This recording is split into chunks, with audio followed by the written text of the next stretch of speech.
Paris 1880. Le peintre Édouard Manet, à 48 ans, souffre d'une maladie incurable. Très affaibli, il passe tout son temps dans son atelier à peindre des natures mortes.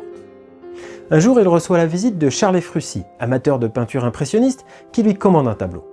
Le sujet, une botte d'asperges. Après tout, pourquoi pas, ça changera des corbeilles de fruits et des bouquets de fleurs. Ils se mettent d'accord sur un format, environ 50 cm de large, et sur un prix, 800 francs de l'époque.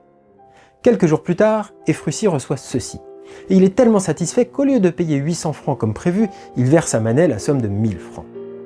Alors mettons-nous à la place du peintre. On a deux options. Soit on empoche les 200 francs supplémentaires et on envoie un mot de remerciement, c'est la moindre des choses. Soit on renvoie 200 francs en disant « il y a erreur ». Manet, lui, opte pour une autre solution. Il garde l'argent, mais il envoie à Efrussi un second tableau, beaucoup plus petit, 20 cm à peine. Ce tableau, le voilà. Une seule asperge oubliée au bord d'une table, avec une petite note qui dit « il en manquait une à votre botte ». Preuve que Manet avait beaucoup de classe, un certain humour, et surtout un sens aigu de la relation client. Alors évidemment, c'est l'acheteur Efrussi qui a pris l'initiative de payer plus cher, ce qui, reconnaissons-le, est assez rare.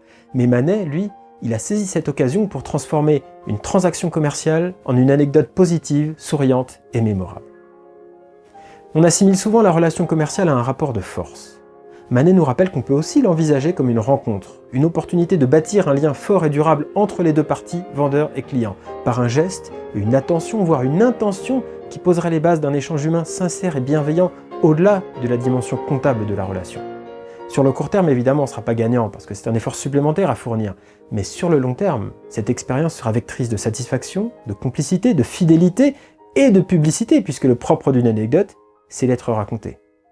Alors qu'on soit commerciaux, vendeurs ou indépendants, et quels que soient les produits ou les services qu'on a à offrir, posons-nous la question comment faire pour que chaque contact avec un client donne naissance à une histoire porteuse de bons souvenirs.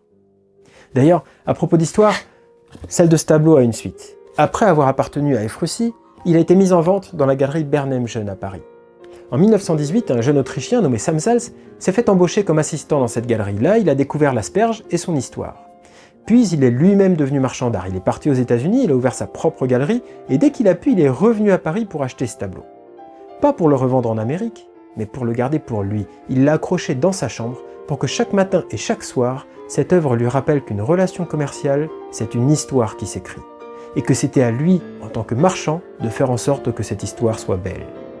Fort de cet état d'esprit, il est devenu l'un des personnages les plus importants du marché de l'art américain. Alors puissions-nous, nous aussi, nous souvenir de la leçon de Manet et écrire à notre tour de belles histoires.